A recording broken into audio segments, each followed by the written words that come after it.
Welcome back to the Deep Dive. We're pushing onward with our journey through the Apollo program. That's right. We've covered the big picture, the tragedy of Apollo 1, and then those first crucial uncrewed steps back Apollo 4 with the Saturn V's debut. Yep, the first flight. And Apollo 5, which tested the lunar module in orbit. Mm-hmm.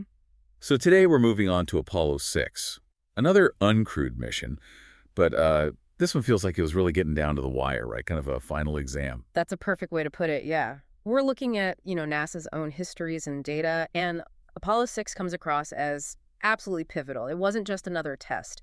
It was intended as the final hurdle before humans flew on this hardware.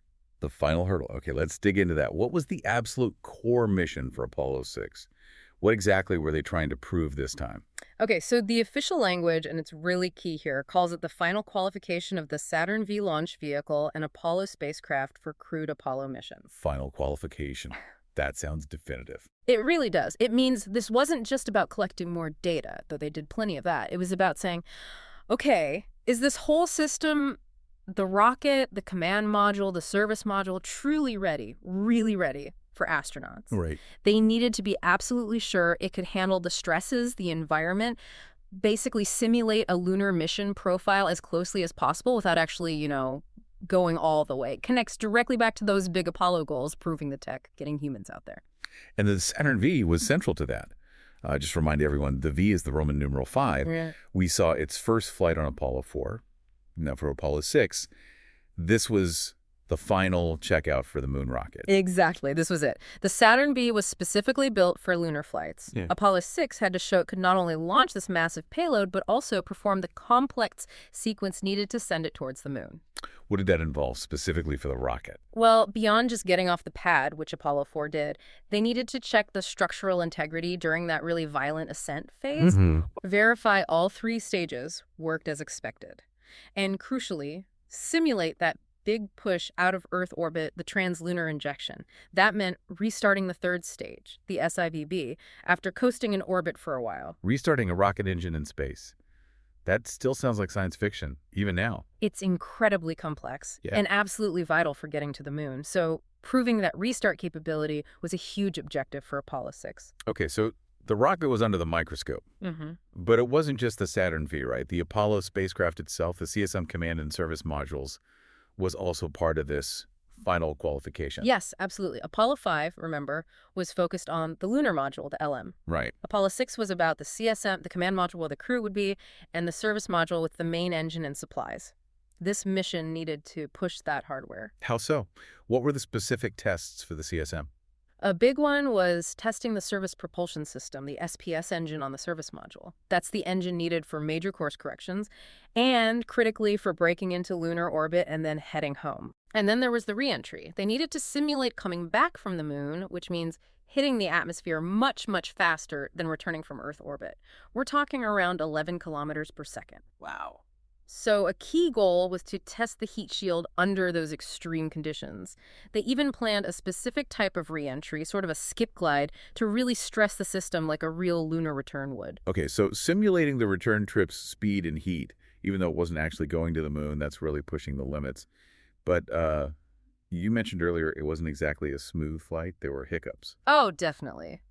Hiccups is maybe putting it mildly for some parts. This is where Apollo 6 gets, well, really interesting and frankly a bit scary in hindsight. Uh-oh, what happened? Well, during the launch, the first stage experienced really severe vibrations, something called pogo oscillations. Pogo. Like a pogo stick. Exactly like that, yeah. Yeah. Imagine the entire massive rocket essentially bouncing up and down like a giant pogo stick. It's caused by instabilities in the propellant flow feeding the engines. That sounds bad. It was bad. On Apollo 6, the pogo was much worse than they expected. The vibrations were so violent they actually exceeded design limits in some areas and apparently shook loose pieces of the adapter section connecting the spacecraft to the rocket. Oh. The acceleration spikes were huge, like 0.6 Gs. If astronauts had been on board, it would have been, well, extremely uncomfortable at best, and potentially damaging to them or their instruments at worst. That's terrifying. So how did NASA react to that? I mean, this is supposed to be the final qualification flight. Well, this is precisely why these uncrewed flights were so essential. The data they got from Apollo 6, even though it revealed a scary problem, was invaluable. Okay. It let engineers really understand the Pogo effect on the Saturn V and, crucially, figure out how to fix it. So they found a solution. They did. For the next flight, Apollo 8, the first one with a crew to go around the moon, they installed what were basically shark absorbers, helium-filled accumulators in the fuel lines of the second stage, the SII, to damp out those pressure waves. Huh. Like shock absorbers in a car. Kind of, yeah. A sophisticated version for a rocket engine. And it worked. But they wouldn't have known how critical that fix was without Apollo 6 shaking itself like it did. So in a weird way, the problem itself helped qualify the rocket by forcing a fix. Exactly. It highlighted a major risk before putting people on top, which is, the whole point. Were there other issues? You made it sound like Pogo wasn't the only drama. Oh, it wasn't. The trouble continued. During the second stage burn, 2 of the 5 J2 engines just shut down early. 2 engines out on the second stage. Yep. Now, the Saturn V had redundancy built in. The remaining 3 engines burned longer to compensate, and it still managed to get the spacecraft into orbit, just not the planned orbit. It was lower than intended. Okay, still made orbit, but not perfectly. Do they know why the engines failed? Yeah, they tracked it down later to problems with the wiring for the engine igniter system. Another specific fixable problem identified thanks to the failure. Right, so problem, data, fix. Exactly. But then the problems compounded. Remember that SIVB third stage restart?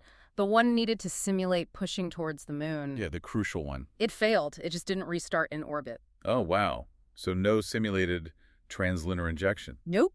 And that had a major knock-on effect. Because they couldn't get the spacecraft into that high-energy trajectory, they also couldn't achieve the planned high-speed reentry. The heat shield test. Right, that other major objective. Couldn't be fully met. The command module ended up re-entering at speeds more like a return from Earth orbit, not a lunar return. So let me get this straight. Severe Pogo oscillations. 2 second-stage engines out, third stage fails to restart, and they miss the high-speed reentry test. Pretty much, yeah. Not exactly a textbook flight. So how on earth could they call this a final qualification? It sounds like it failed some of its biggest tests. Well, this is where you have to look at what qualification really meant in context. Yes, major objectives were missed, but the fundamental structure of the Saturn V survived the launch, even with the extreme Pogo. Okay, it didn't break apart. Right. It proved its basic toughness. The engine failures, while serious, were traced to specific, understandable, and fixable causes the wiring issue.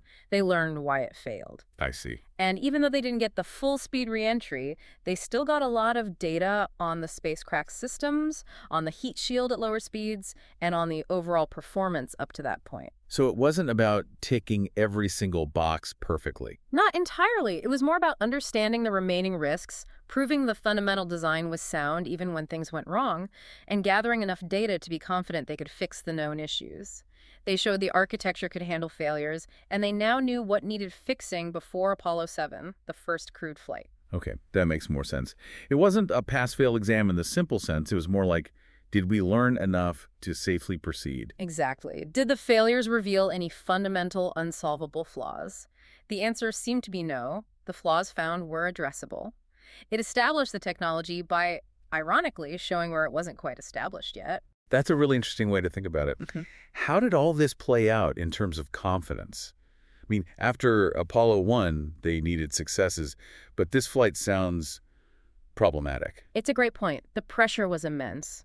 But I think NASA's transparency helped. They didn't hide the anomalies. Right. They reported the Pogo, the engine failures, and then they showed they were analyzing them and implementing fixes. For the engineers, the real-world data, even from failures, was gold. It was far better than just simulations. Sure. For the public and for politicians, seeing this methodical approach test, find problems, fix problems, test, again, actually built a different kind of confidence. It showed they weren't being reckless. They were being rigorous. So the rigorous process, even with setbacks, was maybe more important than a single perfect flight at that stage. I think so. It underscored that this was incredibly difficult and that safety depended on learning from every flight, especially the uncrewed ones where you could push limits and afford some failures. Apollo 6 delivered those hard lessons. So it really feels like Apollo 6 despite, or maybe because of, its problems, was this critical, it's slightly messy, bridge. It identified these huge potential showstoppers, like the Pogo, and forced the solutions that made future crewed flights safer. Absolutely. It was less about a perfect performance and more about a perfect learning opportunity, like you said earlier. Yeah. It proved the system could fundamentally work, but also delivered that vital punch list of things that absolutely had to be fixed. It really highlights how these uncrewed missions, these silent rehearsals, were just as vital as the big, famous crewed flights, maybe even more so in some ways. Definitely. They absorbed the risks, revealed the unknowns. The final qualification might have come with some big asterisks, but NASA basically mined those asterisks for the data they needed to keep moving forward carefully towards putting people on the moon. As we wrap up on Apollo 6, it's really striking how much progress can come from things not going perfectly to plan. These tough, unglamorous missions laid so much groundwork. It really makes you think, doesn't it, about other huge leaps forward in, say, science or technology. How many of those successes were built on top of similar, maybe less documented, messy trials and errors? Think about it when we look at major breakthroughs. How often do we only see the final success and not the long, difficult road of near misses and lessons learned, like with Apollo 6? What hidden struggles underpin the achievements we celebrate? That's a great thought to leave us with. Thank you for joining us for this deep dive into the dramatic and incredibly important story of Apollo 6.